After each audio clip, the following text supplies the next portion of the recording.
Hindi madali ang buhay sa loob ng seminaryo. May mga mahalagang bagay na kailangang isaalang-alang at isakripisyo na isa sa mga hamon upang makatugon ng buong buo sa tawag ng Panginoon. Ngunit sa kabila nito, patuloy silang hinahamon na magpatuloy at manatili sa bukasyong napili. Ano po ang nagpapatigil o nakakapanatili sa inyo sa loob ng seminary in spite of the fact na kayo ay family-oriented person? There were times kasi talaga na malungkot ako, umiiyak ko nung bago ako dito kasi namimiss ko yung family ko. Pero anong tulad ng sinabi ko ng una, kahit umuwi ako sa bahay, kahit mahal na mahal ko yung family ko, pero in the end din, ito pa rin yung namimiss ko na lugar. Para ba, hindi ako pwedeng mabuhay na wala to.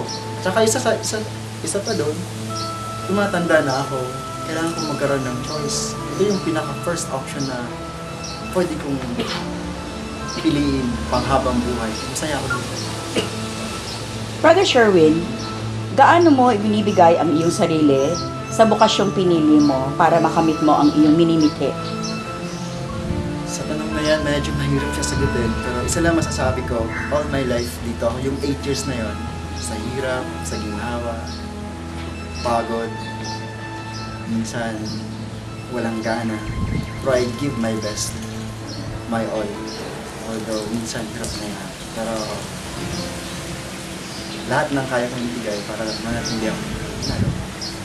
So in spite of the hirap po sa loob ng seminaryo, paano nyo binibigyang buhay ang inyong buhay sa loob ng seminaryo? Una sa lahat, it's because of the love. I participate kasi sa community, dapat dito community eh. Hindi ako pwedeng mag-solo-solo. Kasi siguro kung mag-isa na lang ako dito, or nag-solo ako, or hindi ako nakikisalamuha sa mga kasama ko, dead na ako. I mean, dead in the sense na wala na ako dito kasi I need to belong. Tsaka sa isang buhay religyoso, I need to belong to a community. Kaya minahal ko ang community ko para dito pa rin ako. Aside from the aspect of loving God.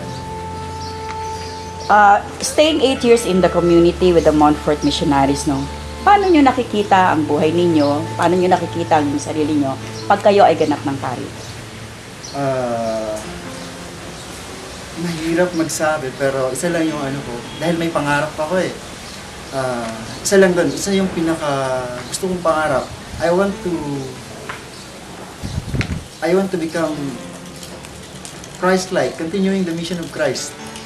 Although hindi ako perfecto, pero may pangarap ako na one day pag naging pari ako, I will be a good person, a good priest. Yun na ang pangarap ko. Simple.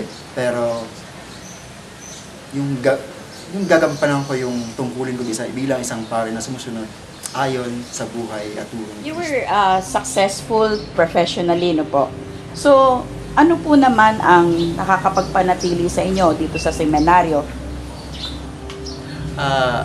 Aside siguro sa pagkain, nanalaba ako. Hindi, masarap naman talaga pagkain dito sa seminary. Sa mga kasamahan siguro, yung belongingness, yung bonding din, yung mga bagay na yun ang talagang mga dahilan bakit ako nanatili dito. At lalo na yung desire ko na maging pare eventually. Yun yung pinaka-importante. Kaya siguro ako nanatili dahil meron akong pangarap na maging pare, maging magportanong pare.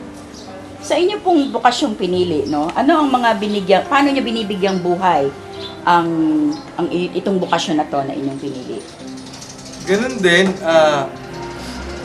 mahirap mag-participate o mahirap gumawa ng isang bagay na walang pagmamahal. Tama yung sinabi ni Brother Sherwin. Madaling gawin, madaling mag-comply sa mga bagay-bagay. Pero kung wala itong pagmamahal, hindi ito magtatagal. And yun ang masasabi ko, yung ibuhos mo ang sarili mo, which hindi ko masasabi na buong buo na talaga yung binigay ko ang sarili ko sa mga gawain dito. Pero natingin ko, yun ang sikreto, yung passion, yung pagmamahal sa bawat ginagawa.